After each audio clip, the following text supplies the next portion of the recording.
Fala rapaziada, Yurizinho na voz aqui pra vocês mais uma vez. E rapaziada, vamos para o vídeo de assistidos do mês passado, do mês de novembro. Deixa eu dar uma. Agora sim. Quem sabe faz ao vivo. Vamos para os assistidos do mês de novembro. E rapaziada, eu assisti pouca coisa, não assisti muita coisa. Então a gente vai comentar aqui rapidinho. Eu já fiz um vídeo falando um pouco sobre Ainda Estou Aqui lá no meu Instagram. Então para quem não conhece, vai lá, JohnKerbox. Me siga no Instagram para mais vídeos e entretenimento, coisa do tipo. Eu posto bastante coisa legal lá. Então vai lá e corre. Então esse mês eu assisti Bird Box, Ainda Estou Aqui, Alice no País das Maravilhas. Então foi pouca coisa que eu assisti na televisão e no cinema também, em questão de streaming. Eu comecei algumas séries, então eu comecei Duna, A Profecia, quero começar Pinguim, então quando eu terminar de Pinguim eu vou falar aqui pra vocês. Tem a série do Senna que eu quero muito ver, que tem 6 episódios, mas é uma série bem curtinha, então dá pra terminar rapidinho. Então no próximo vídeo do mês que vem já vai estar aqui pra vocês. Então é bem tranquilo, rapaziadinha, pra falar com vocês. Então hoje vai ser um vídeo bem rapidinho, só pra falar desses 3 filmes. Eu comecei a ver com a minha namorada também, Alice, Atrás do Espelho. Então aqui a gente não terminou de assistir ainda, então no próximo vídeo, quando a gente terminar de ver, conto pra vocês. Então bora, começando pelo Bird Box. É um filme que lançou, se eu não me engano, em 2018. E eu não vi na época, eu não vi. Tava naquele hype, né, de Bird Box e tal, a gente tem que ver, tem que assistir. Só que eu não vi.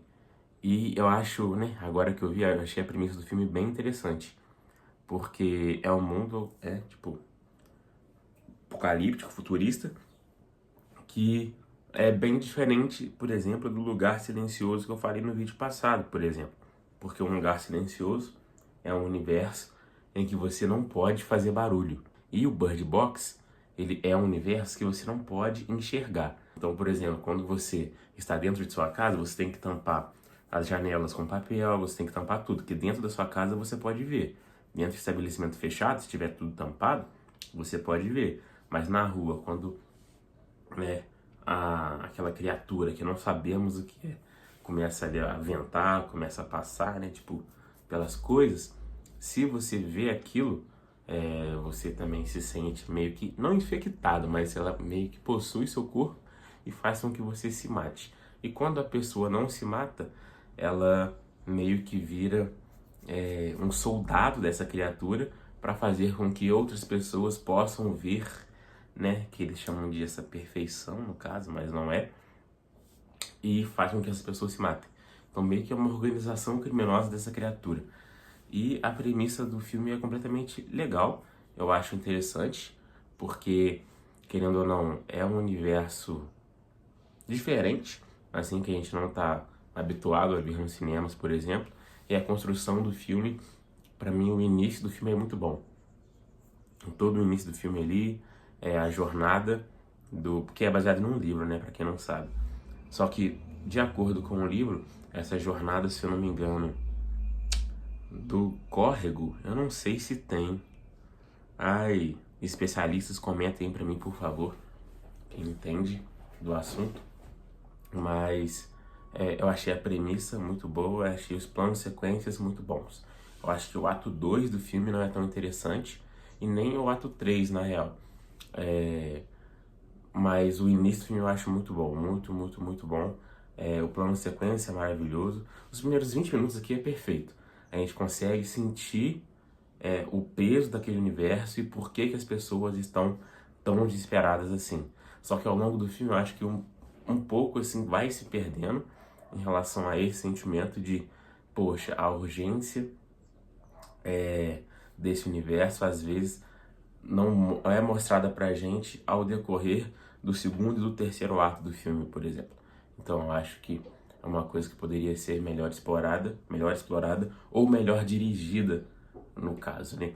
Às vezes quando mostra pra gente em questão da direção, tem vários fatores que a gente pode colocar, né, em voga, no quesito de, poxa, se fosse um pouco melhor dirigido, se tivesse um pouco melhor de plano de sequência, talvez seria um pouco melhor. Mas às vezes é a minha percepção, não sei a percepção de vocês. O segundo filme, que é Ainda Estou Aqui, é muito bom.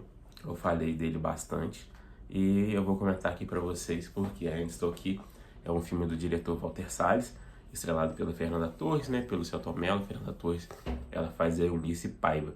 E a Fernanda Torres, ela está maravilhosamente excelente no papel. Para quem não sabe, Fernanda Torres é uma grandíssima atriz de comédia e ela chegou para fazer e interpretar esse papel de drama. O filme ele se passa durante a ditadura militar e quando o Rubens Paiva, que é o marido da Eunice Paiva, ele é levado pelo exército e ele nunca mais volta.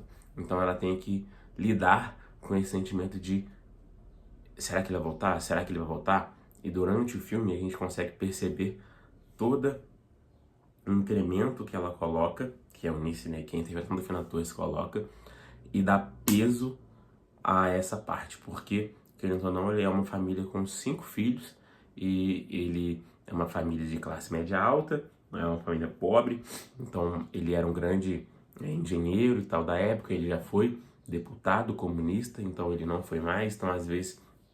E por que ele foi levado?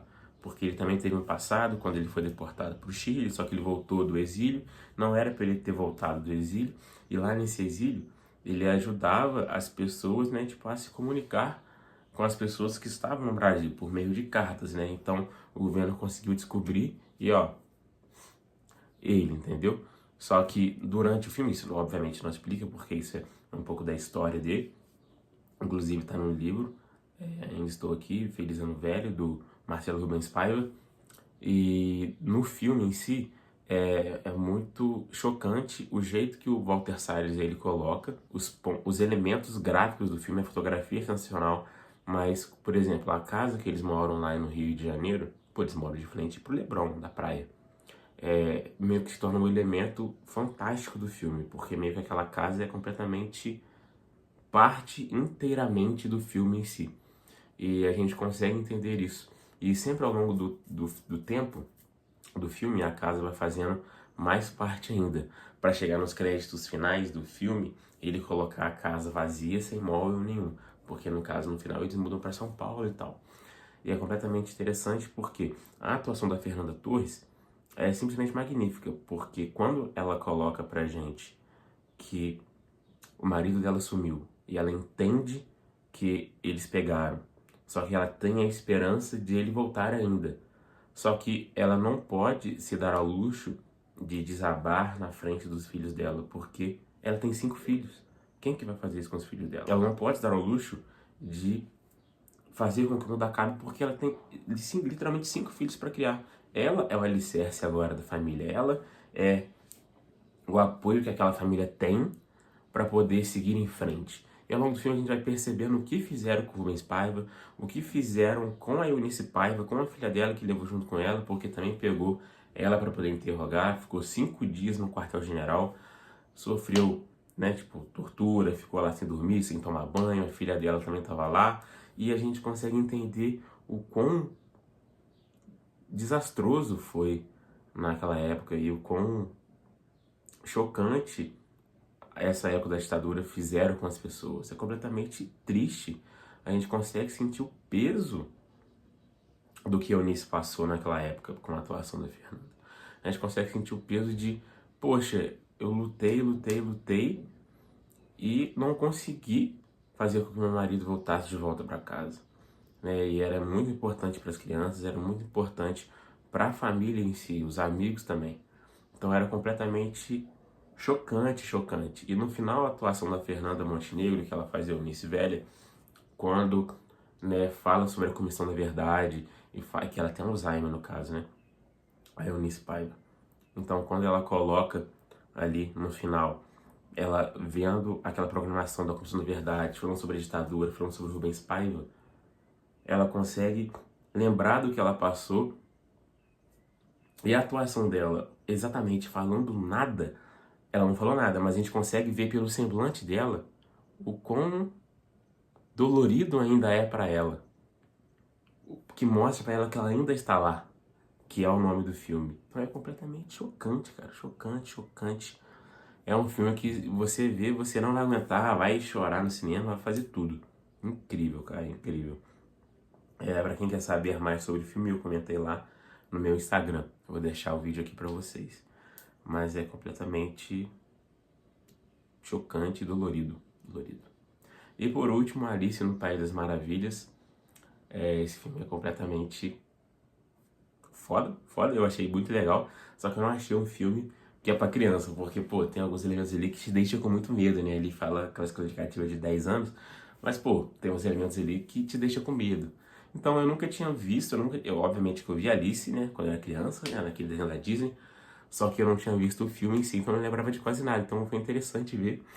E porque também eu vi que fui com a minha namorada assistir a peça de Alice no País das Maravilhas, né, que teve aqui na minha cidade e tal, era só Alice o nome, e tinha todos os elementos, o chapeleiro, a rainha branca, a rainha vermelha, a lebre, tinha tudo, então achei completamente interessante essa fantasia ali da Alice, que mostra pra gente ela tendo essa aventura naquele mundo dela, que no caso é um País das Maravilhas, que tem tipo gato ridente e tal, e ela aprendendo a lição de moral no final do filme, né?